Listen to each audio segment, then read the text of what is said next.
Alright, here it is. Brought another fucking pile of shit into the garage. It's already full of fucking bullshit. That damn fucking Rockwell model 79 350 T1. I believe that's I don't know what the fuck that means. Kilowatts? I think that's fucking 3,000 watts. I don't know. But it's got a 120 volt plug, 240 volt plug, and 120 regular house outlet.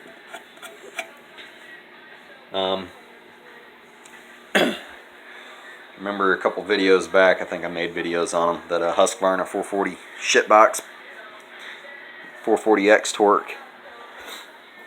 That was a nice saw. That would have been, you know, condition-wise, that would have been a nice saw, but I just don't like them saws because when they overheat, the fucking crankcases melt, and the crankcase is the plastic frame of that fucking thing, so you need a whole new fucking crankcase. Cosmetically, it was a nice saw. And then the steel MS 170. Had the steel MS 170 posted on Facebook Market for 75 or best offer. I was talking back and forth with this older guy for a couple days, and finally read my whole ad. And I just read that you'd be interested in trading for a generator, and told me about this thing, and told him about some other shit that I had, because I kind of felt that chainsaw was not going to be a fair trade, because he needed to turn around and buy parts for it. And you know, you compare an old chainsaw to a generator. I mean, anybody gets a damn chainsaw in a trade or buying one, they're taking a risk. It doesn't matter if they run or not. They could have air leaks, scored cylinders, and you never know it if you don't know what you're looking at. So he sent me pictures of it, and I told him, you know, I'd give him that 440 project and then the MS 170, and he agreed. We couldn't meet for a whole week. Finally today, Sunday, we were able to meet in the middle. I brought him the saws, and he brought me the generator. Fucking, it was cold and snowing. I ended up shaking his hand. We talked for a minute. I grabbed the saw, showed him the saws, and my daughter was screaming because it was cold, so I ended up shutting the trunk, and I set the saws in his trunk. It was in the back seat of his van, and I kind of glanced at the generator. I didn't even really look at it. He didn't really look at the saws. I said, yeah, if you want to look at them real quick, I got to move her car seat around. And he ended up moving the saws from where I put them.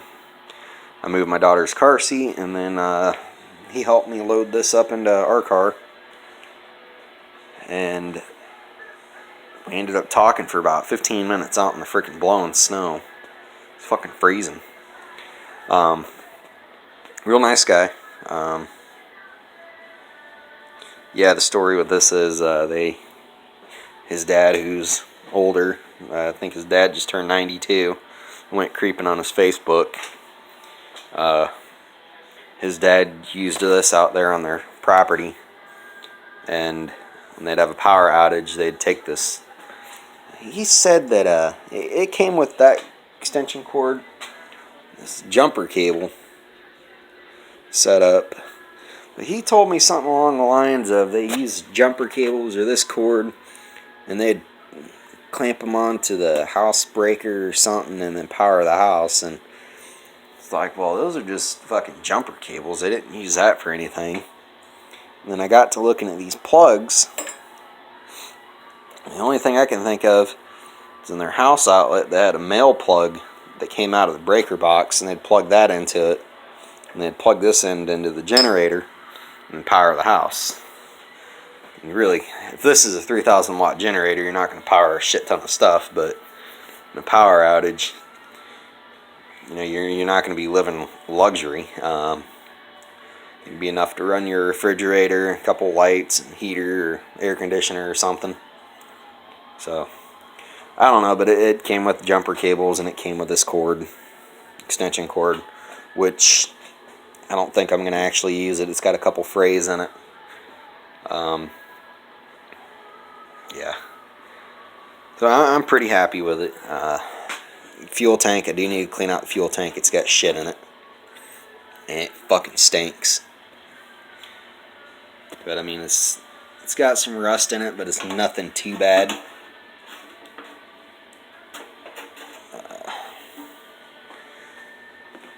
Tomorrow I'm going to go to work, get a new spark plug for it. Hoping that I can still get a carburetor rebuild kit for it. Because that gas tank smells like shit, and I guarantee you whatever's in the gas tank is in the carb. Definitely going to need a valve, or the damn breather cover gasket. Just get a whole new breather boot, or breather cover for it. Fuck it. Along with carburetor rebuild kit, I'll have to get some intake gaskets.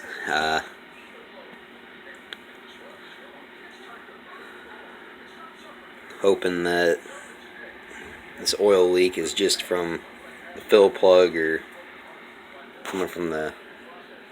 Well, it was laying on its side when he unloaded it out of his car. He put it in his car on the side. So,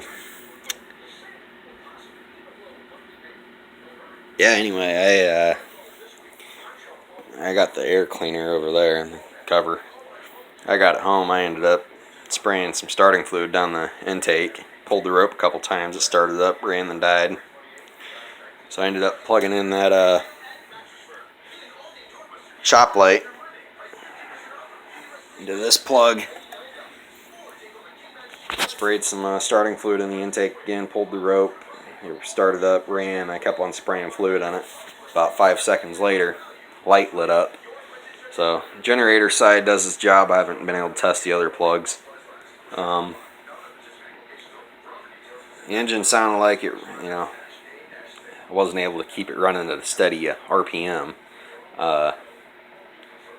It may or may not need a valve job. I don't know if it's just that pipe that's on it, the muffler. It kind of sounded like it was popping, so I think I might have a valve that's not sealing all the way, stuck open, or fucking carbon or some shit that's built up on it.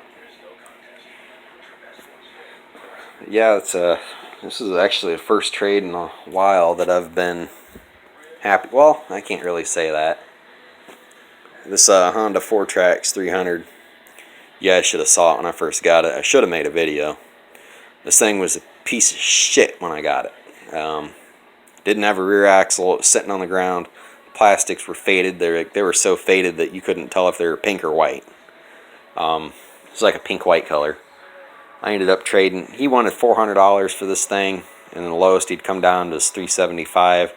I had a Silver Eagle tool set from Matco that I paid like $300 for, and I made an hour trip with a buddy, and I traded him a tool set for this quad, and it's been a project for the last... I got this thing back in fucking 2016, so I'm going on 3 years of having this thing, I think. No, I think I got this in 2000. I think I got it in 2017. Yeah, I got it in 2017. And then that dirt bike, the 1981 CR250R Elsinore, fucking owner, he wanted $400, and he wouldn't go any less than $300 for it. He didn't have the title for it. It didn't run. And I wanted it really bad. I didn't want to put up the money for it, so I ended up trading my DeWalt electric impact, and for me to replace that battery, that charger,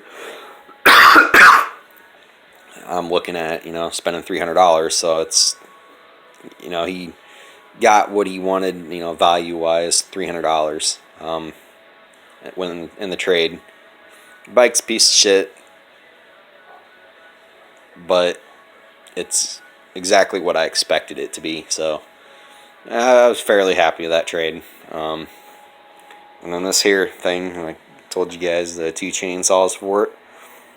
Pretty happy with it. So that trade was 2017, 2018, and then the first trade of 2019. I'm pretty happy with it. Make an update as I get something done on it. I think I'm about to pull the fuel tank off of it, clean out the fuel tank, and then move on to the carburetor. And you know, maybe later tonight I'll get on this Phillips DVP 3345V. Like, just get it done and get it out of the way. Alright, that's it for now.